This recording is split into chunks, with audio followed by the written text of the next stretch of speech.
So in today's video, I'm going to show you how to track calories for your body, and one little trick using Google Sheets or Excel that can actually help you lose weight and have a social life. So first things first, we just want to start with an estimate calories. So what I do is get my clients to do their body weight in pounds times 13, and then we kind of cap it at 2,500 just because it can be a bit unmanageable if anyone's in a higher weight category. This is an estimate. Any of the calculations you see online, you can actually just Google macro calculator. They are all estimates. Once you have your calculation, let's just say it's 2,000 calories, you get up the next morning, take measurements, just take around your waist, around your hips, around your arm, around your leg, try and keep to the same area, and also take photos front, back and side. After that, we're going to stick to the same amount of calories for a week at least. Even 2 would be better. Now, there's a million videos showing you how to use MyFitnessPal, so I won't go into detail on that, but I just want to show you something that I've been using with my clients that really helped stick to a calorie deficit, but also have the flexibility to enjoy life. This is an example of the tracker that I use with my clients. It's very simple, but what we do is say for example, your calories are 2,000. We put that in there, and then you can see the remaining is 14,000. So if you put in 2,000 for each day, you'll see remaining is 0 and the average is 2,000. Now, most days don't look like this. So what I like to do is try and be flexible and be more realistic and say, like, do you know what? Saturday, I'll probably like to have higher calories. I'm going to have 2,500, and maybe Friday as well. But then what I'll do is I see 1,000 remaining, or that I need to bring down by 1,000. So then I'll put maybe 1,800, 1,800, 1,800, and I'm like, still need to make up another 1,800 and then 1,800. So what this will show is that you can have 1,800 calories every day and have 2,500 calories on Friday and Saturday, and then go back to 1,800 on Sunday and still have an average of 2,000. And you can be even more flexible with that. So say you just have a huge event on the Saturday and you can stick to 1,800 there. That gives you 700 calories remaining, which is 3,200 on a Saturday. What this also does, it gives you the flexibility to have something come up, like say on a Tuesday, someone brings out the birthday cake and you just want to get involved and you have your normal food on top of it and you just end up having, say, 2,200 calories. All of a sudden you're over by 400. And there's 2 things you can do here. You can edit your days so that, you bring maybe your Saturday down to 2,800, or you look at the average here and you realize that that's okay. By having an extra 400 calories on a Tuesday, it only brought up your average by 50. And these are all estimations anyway, so that's hardly anything. And what that means is that we don't have any kind of guilt around food. Like, this kind of flexibility is actually quite freeing, even though sometimes people think numbers can be too restrictive.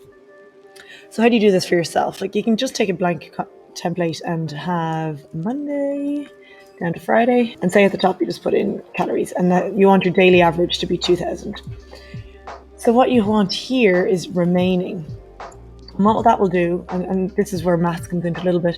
So you want this equals to this times 7 minus the sum of all these. I hope this is right now. I'm just doing this off the top of my head. Yeah, so you have 14,000 remaining and then if you change this to 2,500, you'd have 17,500 remaining, so it's adjustable.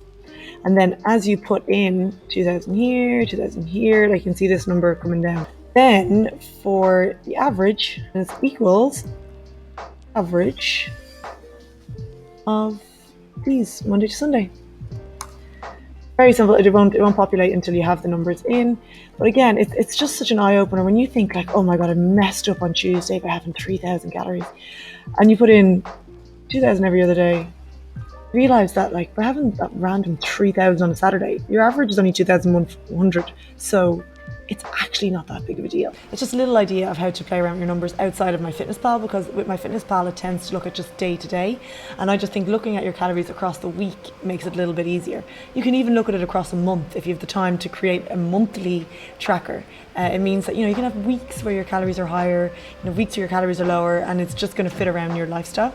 So the hardest thing is trusting the process, and this is where the Fitness Furnace really helps, because you have the coaches there who really encourage you to stick with it and help to explain why you're doing what you're doing. Okay, when you've got comfortable tracking your calories, then you need to know if they're actually working. So what you do is, after a week, check your measurements again. If you see any changes at all, it means you're in a calorie deficit. And if you see a large change, like anything like 1 to 2 centimeters off your waist, I'd increase your calories slightly. And I just would go back to your body weight and multiply it by 14 instead. Now, if you don't see any results, I'd reduce your calories. If you don't see any change in your waist or hip measurements, I would reduce to times 12 your weight. And this kind of takes a couple of weeks, but if you adjust according to your results and how you're feeling, you really can find a number just for you. And when you're clear on your number, it's actually really easy to adjust it and to manipulate it around to suit you and your lifestyle. One thing I must mention, of course, is health. And my whole ethos is always that I don't want you going into the weekend hungry. I don't want you getting hungry at all. So sometimes saving calories for the weekend can lead to an absolute blowout. So don't save too many calories. And also, it's really important to be aware of your energy levels. I don't want you starving and suffering through a workout on a Tuesday just so you can have pizza on Saturday night. You need to put your health into account as well and not use the majority of your calories for food that doesn't really serve you. You want to get as much nutrient dense food into your body as possible. But sometimes life just gets in the way, or sometimes your goals can shift, and sometimes the most important thing to you might be pizza with your partner. And what I expect from my clients is slow results, and it means then that we get sustainable results. But the hardest part is trusting the process, and that's where the coaching is so important. And that's, you know, probably why free video, I don't know if it'll be helpful without the kind of support and accountability that really does lead to long-term results. If any of this isn't making sense, I'd recommend going back and watching the fat loss mistakes video. I'll put a link in the description. That might help you narrow down where you're going wrong, because sometimes calories are quite simple, but it's just not that easy. And it's all about consistency over perfection. So with those numbers I was just showing you, I would advise everyone to track everything, but not really specifically. So I hope that video made some sense. I just really want to show you the tracker. And I didn't think it was a big deal when I started it, but just a lot of people that have used it were like, calories across the week, like why didn't I think of that? And it's definitely made a big difference to me. You know, as I say, I like my Saturday nights, and I like being in a calorie deficit, so if I can do both, win-win.